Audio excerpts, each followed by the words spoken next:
सुनो, ओ सत्य के साधकों, एक ऐसी कहानी जो समय की गहराइयों से निकलकर आज तुम्हारे सामने आती है। उज्जैन की पवित्र नगरी, जहां शिप्रा की लहरें वैदिक मंत्रों का गान करती हैं और महाकाल के मंदिर में घंटियों की टन टन रात दिन गूंजती है। पर एक अमावस्या की रात, जब अंधेरा स्याही सा छाया था, उस नगरी के श्मशान में एक भयानक रहस्य जागा। चिताओं की राख हवा में उड़ डेच रही थी और सियारों की चीखें सन्नाटे को चीर रही थीं। तभी एक साधु प्रकट हुआ। उसकी आंखें अग्नि की लपटों से दहक रही थीं। उसने राजा विक्रमादित्य, जिनकी वीरता पुराणों में अमर है, से कहा, हे राजन, पीपल के प्राचीन वृक्ष पर एक बेताल लटकता है, उसे मेरे पास लाओ। पर सावधान, वह धूर्त है, कहानियों का जाल बुनता है और प्रत्येक कहानी के अंत में एक प्रश्न पूछता है। गलत जवाब और तुम्हारा अंत निश्चित। विक्रम, जिनके लिए असंभव कुछ नहीं, श्मशान की ओर चल पड़े। वहां बेताल की लाल आंखें अंधेरे में चमकी। उसकी हंसी ऐसी कि रीराज में सिहरन दौड़ जाए। उसने कहा, चल राजन, मैं तुम्हें एक कहानी सुनाता हूं, 4 दोस्तों की, जिनकी दोस्ती मगध की गंगा सी गहरी थी, पर जिनका भाग्य एक शापित खजाने ने बांध दिया। क्या थी वह कहानी जिसमें बुद्धि, बल, जादू और शिल्पकला की कसौटी पर चारों दोस्त खरे उतरे? क्या वे शाप से बच पाए या उनका अंत अंधेरे में खो गया? सुनो और जानो, पर सावधान, यह कहानी तुम्हें बांध लेगी और बेताल का प्रश्न तुम्हारा इम्तिहान लेगा। क्या तुम तैयार हो इस रहस्य के सागर में डूबने को? उज्जैन की प्राचीन नगरी, जहां शिप्रा नदी की लहरें वैदिक मंत्रों के साथ ताल मिलाती थीं। वहां के मंदिरों में घंटियों की टन टन सुबह शाम भक्तों के हृदय को आलोकित करती थी। महाकाल के मंदिर में शिवलिंग पर चढ़ाए गए बिल्व पत्रों की सुगंध हवा में तैरती और दीपावली की रातें दियों की रोशनी से जगमगाती। इस नगरी के राजा थे विक्रमादित्य, जिनकी वीरता और बुद्धिमत्ता की कथाएं पुराणों सा अमर थीं। उनके दरबार में पंडित यजुर्वेद की रचाओं पर चर्चा करते, कवि कालिदास के समान गाथाएं रचते और योद्धा युद्ध की रणनीतियां बनाते। परंतु एक अमावस्या की रात, जब अंधेरा उज्जैन पर छाया था, एक रहस्यमयी घटना घटी। श्मशान के किनारे, जहां चिताओं की राख हवा में उड्डेच रही थी, एक साधु प्रकट हुआ। उसकी दाढ़ी चांदी सी चमक रही थी और उसकी आंखें अग्नि की लपटों सी दहक रही थीं। उसने विक्रम से कहा, हे राजन, श्मशान में एक प्राचीन पीपल के वृक्ष पर एक बेताल लटकता है, उसे मेरे पास लाओ। पर सावधान, वह बेताल धूर्त और चतुर है।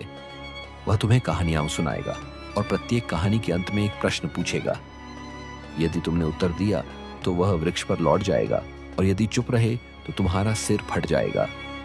विक्रम, जिनके लिए असंभव कुछ नहीं था, तुरंत श्मशान की ओर चल पड़े। रात का सन्नाटा सियारों की चीखों और उल्लुओं की हुंकार से टूट रहा था। पीपल के वृक्ष पर बेताल लटक रहा था। उसकी लाल आंखें अंधेरे में चमक रही थीं। उसका चेहरा एक भयानक मुस्कान से सजा था, मानो वह किसी गहरे रहस्य का पहरेदार हो। विक्रम ने न डरते हुए बेताल को कंधे पर उठाया और साधु की ओर चल पड़े। रास्ते में बेताल ने अपनी खनकती हंसी के साथ कहा, हे राजन, यह यात्रा लंबी है, मैं तुम्हें एक कहानी सुनाता हूं। ध्यान से सुनो और मेरे प्रश्न का उत्तर देना, वरना परिणाम भयंकर होंगे। मगध की पवित्र भूमि, जहां गंगा की लहरें बुद्ध और महावीर की शिक्षाओं को गुनगुनाती थी, वहां नालंदा के विद्वान ज्ञान की ज्योति जलाते और बाजारों में काशी का रेशम, दक्षिण के मसाले और कश्मीर के रत्न चमकते। होली के रंग और दीपावली के दिए मगध की रातों को जीवंत करते। पाटलिपुत्र के निकट एक समृद्ध नगर में 4 दोस्त रहते थे, धर्मपाल, कर्मवीर, बुद्धिसेन और शक्तिमान। उनकी दोस्ती ऐसी थी कि लोग कहते, ये चारों एक हृदय के 4 स्पंदन हैं। धर्मपाल एक ब्राह्मण, जिसने गुरुकुल में ऋग्वेद और उपनिषदों का अध्ययन किया था। उसकी बुद्धि चाणक्य सी तीक्ष्ण थी। बचपन में उसके पिता, एक विद्वान पंडित, एक दुष्ट जमींदार के षड्यंत्र में मारे गए। हर सुबह सूर्य को अर्घ्य देकर और गायत्री मंत्र का जाप करके धर्मपाल ने प्रतिज्ञा ली कि वह अपनी बुद्धि से सत्य की रक्षा करेगा। पर उसके मन में एक उदासी थी। वह अपने पिता के हथियार को न्याय के कटघरे में लाना चाहता था। कर्मवीर एक क्षत्रिय, जिसका बल अर्जुन सा था, वह धनुर्विद्या और खड्ग विद्या में निपुण था। बचपन में जब मगध पर राक्षसों ने आक्रमण किया, कर्मवीर ने अपने गांव को बचाया, पर उसकी प्रियतमा एक गांव की लड़की युद्ध में मारी गई। हर होली पर जब गांव रंगों में डूबता, कर्मवीर गंगा तट पर चुपके से एक दिया जलाता। वह अब अपने दोस्तों के लिए जीता था। बुद्धिसेन, एक वैश्य जिसे तंत्र मंत्र का गहरा ज्ञान था, वह एक सिद्ध तांत्रिक के शिष्य थे जिन्होंने उसे प्रकृति के रहस्य सिखाए। पर बुद्धिसेन का अतीत एक काले पर्दे में छिपा था। एक बार उसने जादू का दुरुपयोग किया जिससे एक गांव तबाह हो गया। हर पूर्णिमा को वह चंद्रमा को नमन करता और अपने पापों की क्षमा मांगता। शक्तिमान, एक शूद्र जिसकी शिल्पकला विश्वकर्मा सी थी, वह मंदिरों के लिए मूर्तियां और यंत्र बनाता। उसका परिवार गरीब था और उसे समाज में तिरस्कार झेलना पड्डडी बेचता था। एक बार उसने एक गणेश मूर्ति बनाई जो इतनी जीवंत थी कि लोग कहते वह स्वयं सिद्ध विनायक है। शक्तिमान का सपना था कि उसका नाम मगध के इतिहास में अमर हो। एक सर्द सांझ चारों दोस्त मगध के घने जंगल में शिकार के लिए निकले। जंगल में बरगद और पीपल की छतरी सूरज को ढक रही थी। कोयलों की कूक, बाघों की दहाड़ और झरनों की कलकल एक रहस्यमयी संगीत रचती थी। अचानक हवा में एक ठंडी सिहरन दौड़ी और एक कौआ जोर से चीखा। धर्मपाल ने रुककर कहा, यह अपशकुन है, हमें सावधान रहना होगा। जंगल के गहरे हिस्से में उन्हें एक प्राचीन खंडहर मिला। यह एक मंदिर था जिसकी दीवारों पर काली मां, यक्षों और नागों की नक्काशी थी। मंदिर के बीच में एक तालाब था जिसका पानी इतना साफ था कि उसमें चांद का प्रतिबिंब सितारों सा चमकता। तालाब के किनारे एक शिलालेख था। धर्मपाल ने पढ़ा, यह मंदिर देवी काली का है। यहाँ एक गुप्त खजाना छिपा है जो केवल 4 गुणों बुद्धि, बल, जादू और शिल्पकला से प्राप्त हो सकता है।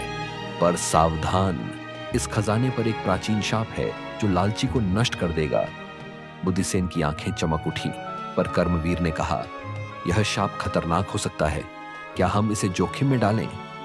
शक्तिमान ने चुपचाप दीवारों को छुआ और बोला, यह हमारा भाग्य है। चारों ने तय किया कि वे खजाने की खोज करेंगे, और उनके मन में एक अजीब सी बेचैनी थी। रात गहराने लगी और जंगल में सन्नाटा छा गया। अचानक एक यक्ष प्रकट हुआ जिसकी आंखें नीली ज्वालाओं सी जल रही थीं। उसने चेतावनी दी, इस मंदिर में प्रवेश करने वाले कभी लौटकर नहीं आए, वापस जाओ। पर चारों ने हिम्मत दिखाई और मंदिर में प्रवेश किया। मंदिर के भीतर 4 द्वार थे, प्रत्येक एक कौशल की कठिन परीक्षा लेता था।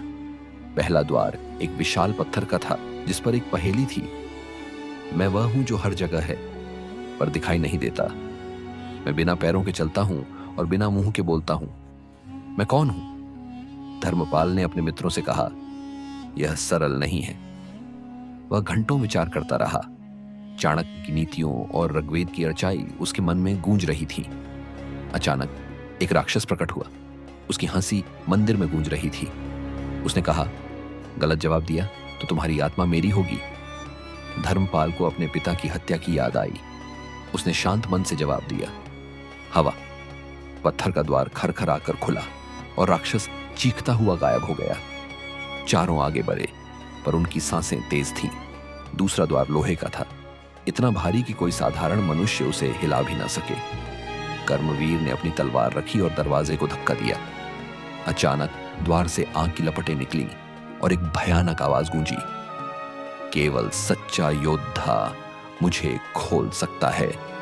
कर्मवीर ने अपनी प्रियतमा की याद में ताकत जुटाई। उसने अपने गुरु की सिखाई युद्ध कला का सहारा लिया और पूरी शक्ति से धक्का दिया। द्वार खुला, पर एक गहरी गूंज ने सबको चौंका दिया। तीदा, सा। तृतीय द्वार नीली रोशनी से घिरा था। बुद्धिसेन ने अपने मंत्रों का जाप शुरू किया। अचानक एक भूतनी प्रकट हुई जो बोली, मेरे जादू को तोड़ो वरना तुम अनंत काल तक भटकते रहोगे। बुद्धिसेन ने अपने अतीत की गलतियों को याद किया। उसने अपने गुरु का सिखाया एक प्राचीन मंत्र चुना जो प्रकृति की शक्तियों को नियंत्रित करता था। नीली रोशनी टूटी और द्वार खुल गया। चौथा द्वार एक जटिल ताले से बंद था। शक्तिमान ने अपने औजार निकाले और ताले की बनावट का अध्ययन किया। जैसे ही उसने चाबी बनानी शुरू की, एक छाया प्रकट हुई जो बोली, यह खजाना अभिशप्त है। शक्तिमान ने अपने परिवार की मेहनत को याद किया। उसने एक सुंदर चाबी बनाई और ताले को खोल दिया। चारों द्वार खुलने के बाद एक विशाल कक्ष में एक सुनहरा संदूक था। संदूक खोलते ही एक राजकुमारी प्रकट हुई, इतनी सुंदर कि चारों एक पल के लिए मंत्रमुग्ध हो गए। उसने कहा, मैं इस खजाने की रक्षक हूं। मेरे पिता, इस मंदिर के राजा, ने मुझे शाप किया था। मैं तुम में से एक से विवाह करूंगी, पर जो सबसे योग्य हो। चारों में बहस छिद गई। धर्मपाल बोला, मेरी बुद्धि ने पहला कदम उठाया। कर्मवीर ने कहा, मेरे बल के बिना हम यहां न पहुंचते। बुद्धिसेन और शक्तिमान ने भी दावा ठोका। अचानक राजकुमारी ने एक रहस्य खोला। यह खजाना शापित है। केवल वही मुझे ले सकता है जो स्वार्थ त्याग दे। बेताल ने कहानी रोकी और विक्रम से पूछा, हे राजन, कौन हकदार है और क्यों?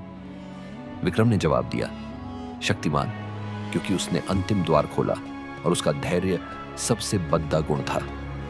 बेताल हंसकर वृक्ष पर लौट गया।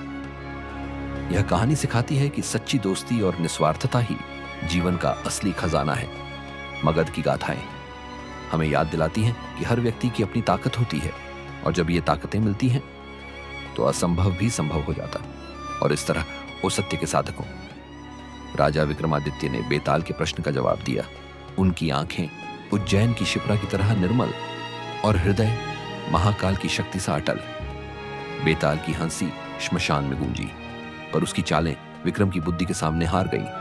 वह पीपल के वृक्ष पर लौट गया, पर उसकी लाल आंखों में एक नया रहस्य चमका। चार दोस्त, धर्मपाल, कर्मवीर, बुद्धसेन और शक्तिमान, कहानी खत्म हुई, पर उनका बलिदान मगध की धरती पर अमर हो गया। उनके साहस, उनकी दोस्ती और उनकी नैतिकता ने हमें सिखाया कि सच्चाई का रास्ता कांटों भरा हो, पर उसका फल अमृत समान है। पर रुकिए, क्या यह अंत वाकई अंत है? बेताल ने विक्रम से कहा, राजन, मेरे पास एक और कहानी है, एक ऐसी रानी की जिसके एक इशारे ने 3 राज्यों को राख कर दिया। क्या जवाब देंगे विक्रम? क्या है वह रहस्य? जानने के लिए हमारे साथ बने रहें और लाइब्रेरी ऑफ मॉरल्स को अब भी सब्सक्राइब करें। हर कहानी में छिपा है एक नैतिक सबक जो आपके दिल को छू लेगा। वह लाल बटन दबाए, घंटी को बजाए और अगली कहानी का इंतजार करें। क्या आप तैयार हैं बेताल के अगले जाल में फंसने को? जय महाकाल।